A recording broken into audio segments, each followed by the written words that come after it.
Hello दोस्तों, नमस्कार। हल्द्वानी उत्तराखंड से मैं डॉक्टर राम सेवक वर्मा अपने चैनल होम्योपैथी सिंप्लीफाइड में आपका स्वागत करते हैं। दोस्तों, इस चैनल में हम बात करेंगे अलग अलग मेडिकल कंडीशंस के बारे में, अलग अलग बीमारियों के बारे में और उनकी होम्योपैथिक दवाइयों के बारे में। अपने दर्शकों के कमेंट्स और क्वेरीज का भी जवाब देंगे और उन्हें सजेस्ट करेंगे कि किन उपायों से और किन लाइफ स्टाइल चेंजेस से वे अपनी बीमारियों को दूर कर सकते हैं, वे कैसे अपनी हेल्थ को रिस्टोर कर सकते हैं। मेरा मानना है कि इससे आम जनमानस के बीच होम्योपैथी के प्रति जागरूकता और लोकप्रियता बढ़ेगी। तो आज इस कड़ी में बात करते हैं दोस्तों गाल ब्लैडर स्टोन के बारे में। गाल ब्लैडर स्टोन यानी कि पित्ताशय की पत्थरी।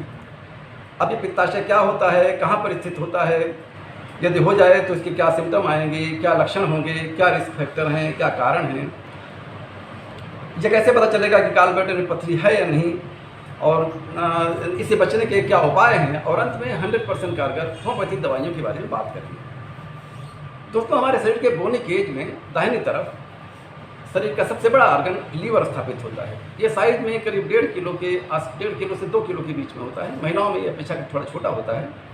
इसी लीवर में नीचे पीछे की ओर एक छोटी थैली लगी होती है, इसे ही गाल ब्लैडर कहते हैं। ये पित्त का स्टोरेज टैंक है। लीवर का काम हमारे पाचन तंत्र में पोर्टल वेन के थ्रू डाइजेस्टिव सिस्टम से आने वाले खून को साफ करना है। ये खून को साफ करता है और साफ करके खून को शरीर के दूसरे हिस्सों में पूरी तरह से भेजता है। अब इस खून में कितना ट्राइग्लिसराइड होगा, कितना एलडीएल होगा, कितना एचडीएल होगा, कितना वीएलडीएल होगा और कितनी एनर्जी होगी, कितनी गर्मी होगी, ये भी लीवर ही तय करता है। हमारे शरीर की इम्यूनिटी का जिम्मेदार भी लीवर है। तो दोस्तों, इस सफाई के काम में लीवर एक बाई प्रोडक्ट बनाता है जिसे बाइल कहते हैं। ये बाइल हमारे पाचन तंत्र के लिए बहुत जरूरी है। ये बाइल के स्टोरेज के लिए ही जो गाल ब्लैडर बना हुआ है, इसमें स्टोर होता रहता है। जैसे जैसे हमारी ज़रूरत होती है वैसे ही उसमें से निकलता रहता है। तो दोस्तों, आपको जानकर ताज्जुब होगा कि एक स्वस्थ व्यक्ति का लीवर 24 घंटे में करीब 1 लीटर के आसपास बाइल बनाता है। ये बाइल सीधे भी लीवर से अपनी जो हेपेटिक डक्ट है उसके थ्रू पहुंचता रहता है और पाचन तंत्र में मदद करता रहता है। इसी गाल ब्लैडर में जब पथरी बनने लगती है तो इसी को गाल ब्लैडर स्टोन कहते हैं। हमारे कंजर्वेटिव सिस्टम में यानी एलोपैथी में इसे काट कर निकाल दिया जाता है और बाकी ज़िंदगी परहेज वाले खाने पर निर्भर होना पड़ता है। इसके कारणों के बारे में बात करें तो दोस्तों, अभी तक मेडिकल साइंस ये एग्जैक्ट कारण नहीं पता कर पाई है कि इसके बनने के क्या कारण हैं। क्यों एक ही परिवार में एक ही माता पिता की संतान, एक ही जैसा खाना खाने वाले, एक ही वातावरण में रहने वाले एक आदमी को हो जाती है और बाकी को नहीं होती है। लेकिन तमाम स्टडीज़ और रिसर्च में कुछ रिस्क फैक्टर सामने आते हैं। हाँ, तो दोस्तों, पहला रिस्क फैक्टर यह है unattended liver disease since long. यदि आपकी लीवर में कोई प्रॉब्लम चल रही है काफ़ी समय से और उस पर ध्यान नहीं दिया गया है तो पथरी बनने के चांसेस ज़्यादा होते हैं।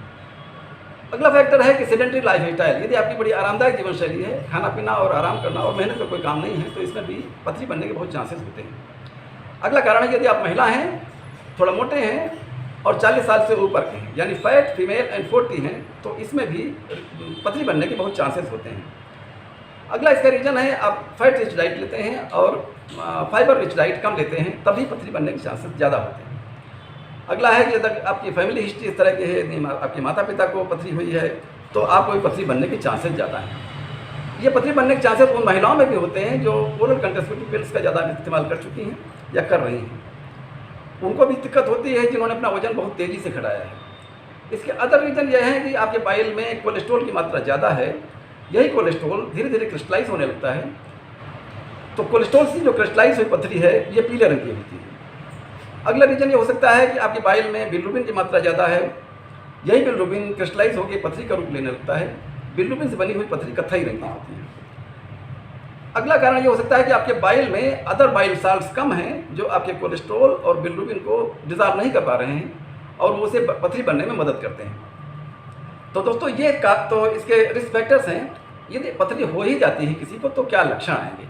लक्षण ये होंगे कि अचानक सीने में दाहिनी तरफ तेज दर्द होगा। इसमें नाजिया और वोमिटिंग हो सकती है, यानी आपको मितली हो सकती है, उल्टी होने की अनुभूति हो सकती है। पीठ में शोल्डर ब्लेड के बीच में दर्द होगा, दाहिने कंधे के बीच में दर्द होगा, पेट में भारीपन मालूम होगा और तेज दर्द होगा। और ये दर्द आसपास को रेडिएट करेगा, यानी दर्द आसपास को फैलता हुआ नजर आएगा। यदि इनमें से कोई रिस्क फैक्टर आप में महसूस कर रहे हैं तो इसका मतलब ये नहीं है कि आपको पथरी है। पथरी का एग्जैक्ट पता अल्ट्रासाउंड रिपोर्ट से चलता है। अल्ट्रासाउंड रिपोर्ट से ये पता चलेगा कि आपकी गॉल ब्लैडर में पथरी है अथवा नहीं। यदि है तो कितनी बड़ी है और कितनी है। ये एक भी हो सकती है और एक से ज़्यादा भी हो सकती है। इनका साइज एक बालू के कण से लेकर के और एक गोल्फ की बाल तक हो सकता है। आमतौर पर बड़ी पथरी ज़्यादा परेशानी नहीं पैदा करती। छोटी पथरी जो 5 mm से कम की है, जो कॉमन बाइल डक्ट है जिसके थ्रू हमारा बाइल हमारी छोटी आंत में पहुंचता है, उसका डायमीटर करीब 5 मिलीमीटर का होता है। तो 5 मिलीमीटर से छोटी पथरी आसानी से जाती रहती हैं। दिक्कत तब होती है जब 5 मिलीमीटर से थोड़ा बड़ी 6-7 मिलीमीटर तक की पथरी यहाँ से चली जाती है और आगे जाकर के आड़ी तिरछी होकर के फंस जाती है। जब फंस जाती है तब बहुत तेज़ दर्द होता है, यानी ऊपर से जो बाइल का प्रेशर है वो प्रेशर देता है और यह दर्द बहुत तेज होता है। अगले इसमें यह है कॉम्प्लिकेशन इसमें क्या होंगे। पहला कॉम्प्लिकेशन यह है कि आपकी गॉल ब्लैडर में सूजन हो सकती है, आपकी कॉमन बाइल डक्ट ब्लॉक हो सकती है, इसके बीच में जाके फंस सकती है, या आपकी पैंक्रियाटिक डक्ट ब्लॉक हो सकती है, उसमें भी जाके फंस सकती है। और सबसे बड़ा कारण ये सबसे बड़ा कॉम्प्लिकेशन ये हो सकता है कि आपकी गॉल ब्लैडर में कैंसर हो सकता है। इससे बचने के उपाय भी कोई मुश्किल नहीं है। पहला उपाय यह है, डोंट स्किप मील्स, यानी अपना खाना छोड़े नहीं। तमाम लोग ये करते हैं, सवेरे का नाश्ता छोड़ देते हैं, तो ऐसे में आपका बाइल जो आने के लिए तैयार है वो नहीं आ पाता है और वहाँ पर धीरे धीरे क्रिस्टलाइजेशन होने लगता है। या अपना वजन धीरे धीरे घटाएं, तेज़ी से घटाने में भी दिक्कत होती है, पथरी बनने के चांसेस उसमें ज़्यादा होते हैं। हाई फाइबर डाइट इस्तेमाल करें, एक्टिव लाइफ स्टाइल यानी मेहनती जीवन शैली अपनाएं, खूब पानी पिएं और अपने वजन पर नियंत्रण रखें। अपने वजन पर नियंत्रण के लिए आप BMI फार्मूले को अडॉप्ट करें। BMI फार्मूले जो है, इसका नंबर है weight in kgs divided by height square in meters. यदि इसका रिजल्ट 18 से कम आता है तो इसका मतलब है कि आप अंडरवेट हैं, आप अपने वजन बढ़ाने की कोशिश करें। यदि 18 से 25 के बीच में है तो आप आइडियल वेट है आपका। 25 से 30 के बीच में है तो आपका वजन ज़्यादा माना जाएगा, आप ओवर वेट कहे जाएंगे। अपने वजन को नियंत्रित रखें। और ये 30 के ऊपर भी है तो ये ओबीज होने का सिम्टम है। तो दोस्तों अब बात करते हैं कि इसमें कौन कौन सी दवाइयाँ हैं, होम्योपैथी की दवाइयाँ कौन कौन सी। तो होम्योपैथी में गॉल ब्लैडर की बहुत अच्छी दवाइयाँ हैं और कारगर दवाइयाँ हैं। ये 100% पथरी को गला करके निकालने में सक्षम है। मेरा सुझाव है कि बिना किसी ऑपरेशन के आप होम्योपैथी दवाइयों का इस्तेमाल करके अपनी पथरी का इलाज करें। लेकिन फिर भी यदि इमरजेंसी मेडिकल कंडीशन आ रही है और आपका समय नहीं है तो आप तुरंत इमरजेंसी ट्रीटमेंट कराएं। हाँ दोस्तों, होम्योपैथी में गॉल ब्लैडर की बहुत अच्छी और कारगर दवाइयाँ हैं जो 100% पथरी को गलाकर निकालने में सक्षम हैं बिना किसी ऑपरेशन के। मेरा सुझाव है कि कृपया आप दवाइयाँ अपने आप न लें।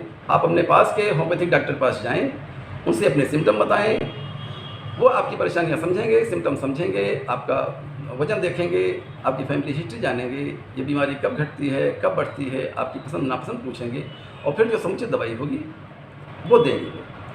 हालांकि मेरी बताई हुई दवाइयों से भी आप 100% पथरी को निकाल सकते हैं। तो इनमें दवाइयाँ नोट कर लें प्लीज़। पहली दवाई है रेक्वेक जर्मनी की R7 की 10-10 बूंदें 1/4 कप पानी में 3 बार खाना खाने से पहले लेनी है। दूसरी दवाई है कोलेस्टेरम 3X, ये 2 गोली दिन में 3 बार चूस करके खानी है। अगली दवाई है फेल्टोरी, ये भी 2 गोली दिन में 3 बार चूस करके खानी है। अगला एक मिक्सचर है जिसमें 3 मदर टिंचर्स हैं। पहली मदर टिंचर्स है चेलिडोनियम मेजस, दूसरी है कार्डोस मैरियानस और तीसरी है बर्बेरिस वल्गैरिस। ये तीनों मदर टिंचर में होंगी। ये आधी कप पानी में 10-10 बूंद तीनों की डालें और दिन में 3 बार खाना खाने से पहले लेना है। दवाइयाँ शुरू करने से 1 महीने बाद आप फिर से अल्ट्रासाउंड कराएं। आप देखेंगे या तो आपकी पथरी निकल गई है या उनका साइज बहुत छोटा रह गया है। लेकिन दवाइयाँ अभी आप चालू रखें। आप अभी दवाई खाते रहें, 1 महीने के बाद में इनका फिर से चेकअप करें। आप देखेंगे कि आपकी पथरी पूरी तरह से निकल गई है। यदि आपकी थोड़ी बहुत बची है तो आप कृपया दवाइयाँ खाते रहें। तो दोस्तों ये था मेरा वीडियो गॉल ब्लैडर स्टोन के बारे में। अब कैसा लगा? यदि अच्छा लगा हो तो प्लीज़ लाइक करें, शेयर करें और सब्सक्राइब करें।